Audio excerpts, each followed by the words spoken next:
I call the honourable member Raymond Ho. Thank you very much. Thank you. This bill aims at stopping violent and sexual offenders from living and working near their victims. And the change has been prompted by a specific case where the offender, who was jailed for rape in 2004 and upon his release in 2011, lived next door to his victim.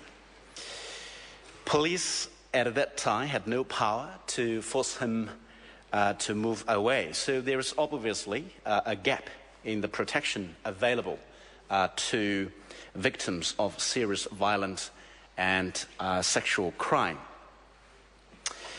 Mr. Chair, I'd like to take this opportunity to thank the submitters, and I'd like to draw the attention of the House to the concerns raised by National Council of Women of New Zealand. In their submission, they expressed concerns that the reference to physical injury is too narrow.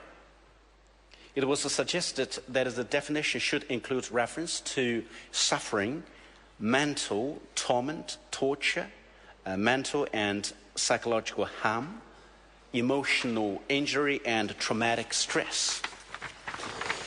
It is also suggested that the definition should include close family members of the victim if they have suffered physiological or psychological trauma because of the violence suffered by the direct victim. A number of the submitters raised very valid points and also questioned the limitation to violent offences which incurred a term of imprisonment for 5 years or more. As stated by the Honourable Phil Goff in his earlier contributions, this has been reduced to 2 years by the Select Committee, and I commend the Select Committee for listening to the victims and listening to the submitters. And some rural respondents of National Council of Women New Zealand were concerned that in rural, semi-rural or smaller urban areas, it is not always practical for the order to be made available to the police station nearest to where the victim resides. And the Law Society also recommends a number of minor changes to the proposals under this bill. Firstly, that is the term violent offence as defined in Clause 4 and used throughout the bill should be replaced with the term serious violent offence, as that term is used in Section 86A of the Sentencing Act 2002 and is identically defined.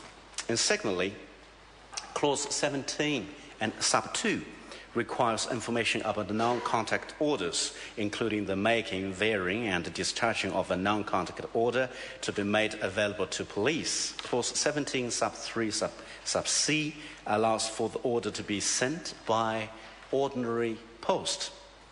And given the important consequences that can flow from breach of an order, a more reliable method of informing police should be used. So the Law Society believed the mechanisms in paragraphs A and B seem appropriate, but if the postal service is to be used, then the documents should be sent by a traceable method. Thank you, Mr. Chair. The question, I call the Honourable Mary Ann Street. Thank you, Mr. Chair. I take a short call on the first part of the Victims' Orders Against Violent Offenders Bill. Every now and then